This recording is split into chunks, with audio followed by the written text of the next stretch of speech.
हाय आर्मीज, आपका स्वागत है मेरे YouTube channel BTS Korean army 311 इन भोजपुरी सॉन्ग। तो आज मैं आप लोगों को माई क्रूल माफिया हस्बैंड का पार्ट 7 बताऊंगी। चलिए स्टोरी स्टार्ट करते हैं। पिछले पार्ट में मैं देखा था कि जिमिन का बॉस जिमिन को फोर्स कर रहा होता है और वो बहुत ज़्यादा ही आगे बढ़ने वाला होता है।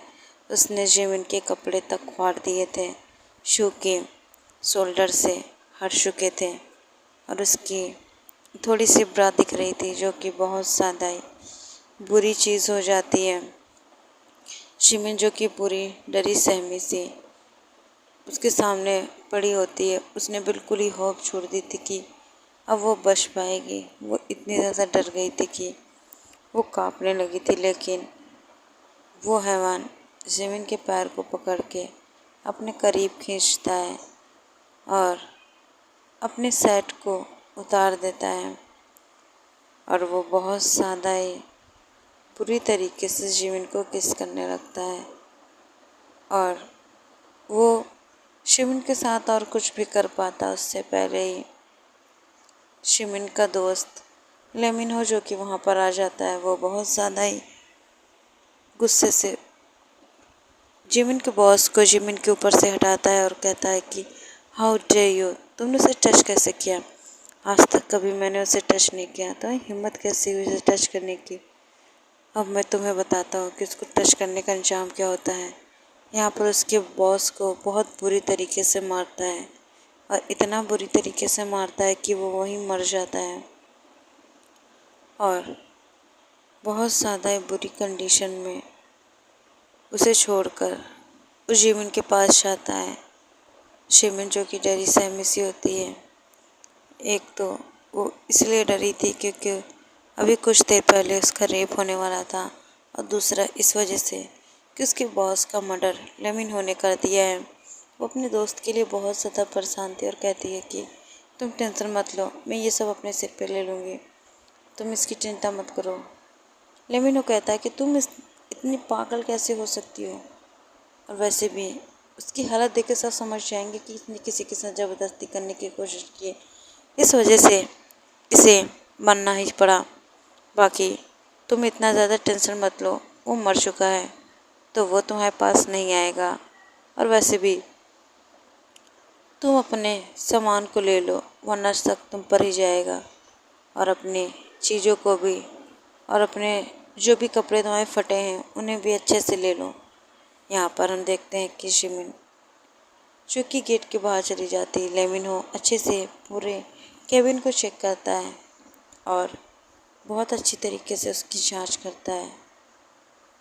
और तो और वो अब कैमरा रूम में जाता है जहाँ पर कैमरे की सेटिंग होती है।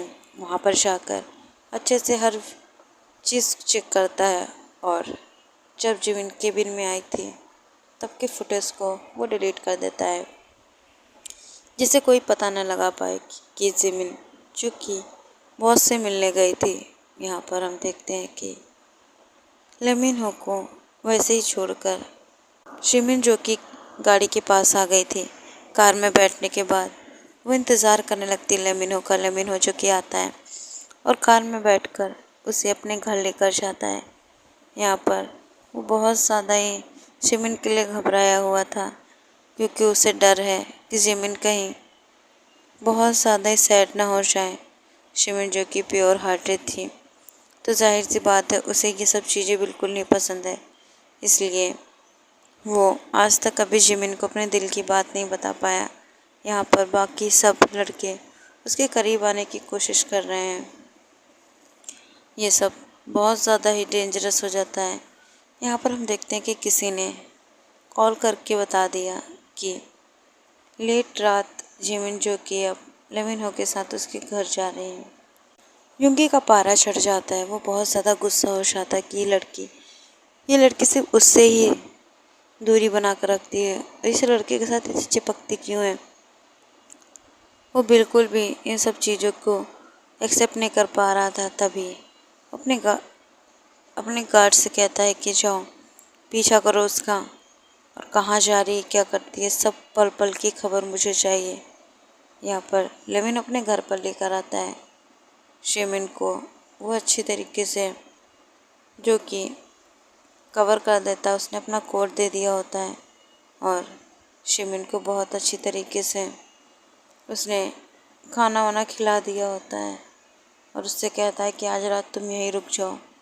लेमिन हो जो कि जिमिन को टच करने वाला था, जिमिन जो कि कांप रही थी, उसके टच को भी एक्सेप्ट नहीं कर पा रही थी। लेमिन ये सब जान चुका था और वो इस तरीके की जिमिन को बिल्कुल पसंद नहीं करता है। यहाँ पर बहुत ज़्यादा सिचुएशन बिगड़ चुकी थी और इसी तरीके से जिमिन जो कि बहुत ज़्यादा ही अब रो रही थी क्योंकि उसे बहुत ज़्यादा डर लग रहा था कि अब क्या होगा। शिमिन जो कि कहती है कि मुझे घर जाना है। लेकिन वो कहता है नहीं, अभी तुम्हारी हालत ठीक नहीं है, तुम अभी घर नहीं जा सकती हो। शिमिन कहती है मुझे जाना है तो जाना है, मैं मम्मा को सब बता दूंगी।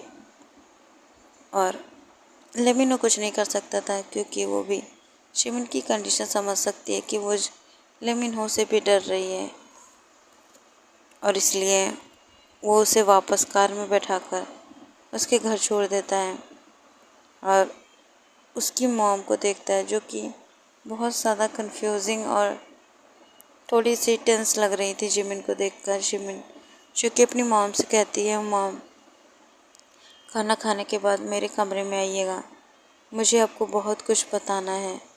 और वो तुरंत अपने रूम में जाके डोर बंद करके अंदर से सो जाती है। यहाँ पर हम देखते हैं कि जिमिन की मॉम जो कि रूम में पहुँचती हैं और जिमिन ने डोर ओपन कर दिया था कि तब तक वो जाग चुकी थी और वो डर रही थी इसलिए। और उसकी मॉम जब अंदर जाती हैं तो जिमिन जो कि उन्हें सारी बातें बताती है। जिमिन जो कि रो रही थी, उसकी मॉम कहती है कि अच्छा हुआ लेमिनो तुम्हारे साथ था और वैसे भी मुझे बहुत ज़्यादा खुशी हुई कि उसने तुम्हारा साथ दिया और उसने उस इंसान को जान से मार दिया। तुम टेंशन मत लो, लेमिनो सब संभाल लेगा। और इसी तरीके से वो उसे कंफर्ट देने लगती हैं और बहुत ज़्यादा उसे प्यार से समझाने लगती हैं। शिमिन जो कि इन सब से बहुत ज़्यादा ही रिलीफ फील कर रही थी। जिमिन की मॉम अब इसलिए टेंस हो रही थी कि उनके डैड को कैसे बताएं। नेक्स्ट डे जिमिन के डैड को भी सारी बातें बता देती हैं।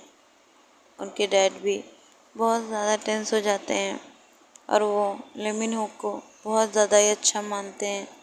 एक तो ऐसे ही जिमिन के फ्रेंड्स बहुत ज़्यादा ही अच्छे होते हैं, ऊपर से लेमिन ने इतनी अच्छी तरीके से ये सब हैंडल कर लिया, उसके आभारी थे।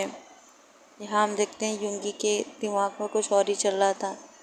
युंगी जो कि बहुत ज़्यादा इविल स्माइल के साथ कहता है कि युनजुन कल की सारी मीटिंग्स कैंसिल कर दो क्योंकि मैं वो करने वाला हूँ जो आज तक मैंने कभी नहीं किया।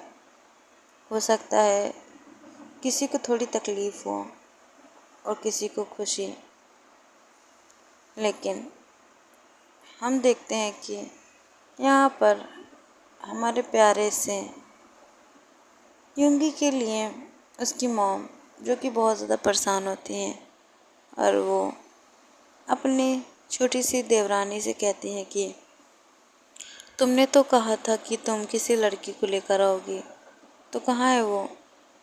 तो फिर युंगी की माँ की देवरानी कहती है कि लाई हूँ मैं, वो मेरी भतीजी है, आप उसे देख लीजिए, वो बहुत ज़्यादा खूबसूरत है। यहाँ हम देखते हैं कि रोमा जो कि बड़े स्टाइल से नीचे उतर के आती है। रोमा बहुत ज़्यादा खूबसूरत होती है, बहुत सारे लड़के उसके पीछे दीवाने होते हैं और यहाँ पर सिर्फ़ और सिर्फ युंगी के पैसों के लिए आई होती है। रोमा जो कि बहुत ज़्यादा ही संस्कारी बनने की कोशिश करती है, वो युंगी की मॉम के पैर छूती है, वो मिसेस मिन के पैर छूती है और उनका आशीर्वाद लेती है। वो भी बहुत ज़्यादा खुशी से उसे आशीर्वाद देती हैं और कहती हैं कि तुम बहुत ज़्यादा इंटेलिजेंट हो, तुम बहुत ज़्यादा पढ़ी लिखी हो और वैसे भी मुझे खुशी है कि तुम यहाँ पर आई मेरे बेटे से मिलने। यहाँ हम देखते हैं कि युंगी जो कि अलग ही एक्सप्रेशन के साथ घर में एंटर करता है। उसकी मॉम ने उसे बुलाया होता है फ़ोन करके तो बेचारा बच्चा अपनी माँ की बात मानते हुए आ जाता है। उसकी मॉम कहती हैं चलो बेटा खाना खा लो। तो फिर युंगी वहाँ पे खाना खाता, उसने एक बाइट लिया ही होता है तभी मिन युंगी की मॉम मिसेस मिन कहती हैं कि वैसे तुमने शादी के बारे में क्या सोचा है। युंगी कहता है कि मैंने सोचा है और मैं आप लोगों को बाद में बताऊंगा, फ़िलहाल मुझे कल बहुत ज़रूरी काम है, तो फिर मैं उस काम में बहुत ज़्यादा बिज़ी रहूँगा। तभी मिसेस मिन कहती हैं कि चलो मैं तुम्हें किसी से मिलवाती हूँ, ये रोमा है, ये हमारी प्यारी देवरानी की भतीजी है, ये बहुत ज़्यादा ही खूबसूरत है। अब युंगी ने एक नज़र रोमा को देखा और कहा हाँ तो मुझे क्यों बता रही हैं, और वैसे भी मैं आपको बता दूँ तो मैंने लड़की देख ली है, तो फिर आपको ज़्यादा परेशान होने की ज़रूरत नहीं है। और वैसे भी हो सकता है कि आप लोगों को जल्दी रिश्ता लेके जाना पड़े। यहाँ पर हम देखते हैं कि आर्यन जो कि सीढ़ियों से नीचे आ रहा था वो भी बहुत ज़्यादा खुश हो जाता है और कहता है क्या क्या छोटे, तूने लड़की देख ली और मुझे बताया भी नहीं। युंगी कहता है कि भाई आप भी ना, ये भी कोई बचाने वाली चीज़ होती है और मैंने ढूंढ ली है, तो आप लोग खुश हो जाइए। और वैसे भी कल मैं उसी के लिए जा रहा हूँ, देखता हूँ क्या होता है।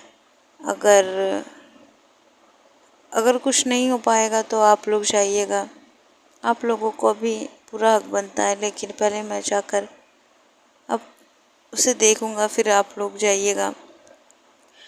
यहाँ पे मिसेस मिन का मुंह बन जाता है और कहती हैं कि रिश्ता मैं लेके जाने वाली थी ना, मैं तुम्हारी मॉम हूँ, ना कि तुम ही अपने मॉम और डैड हो।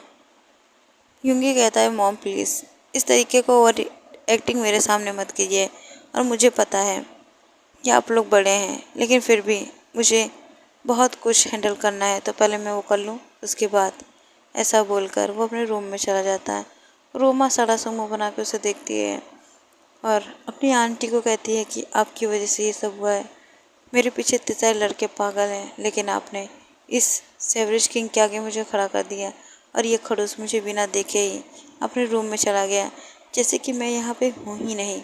और आप चाहती हैं कि मैं इस खड़ूस से शादी करूँ? बताइए कैसे करूँगी मैं इससे शादी?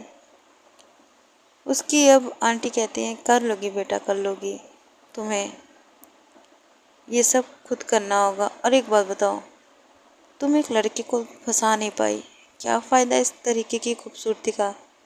तुमको तो इस खूबसूरती से ही छुटकारा मिलना चाहिए, पता नहीं क्या करोगी आगे जाकर। यहाँ पर रोमा मुँह बना के कहती है कि इसमें मेरी गलती नहीं है, आप ही के खड़ूस उस भाई के बेटे की गलती है, मेरी नहीं। इस तरीके से दोनों लड़ते हैं। ओके, आपने इस पार्ट को एंड करते हैं, नेक्स्ट पार्ट में जानेंगे क्या होगा, तो आप लोग प्लीज़ वेट कीजिए।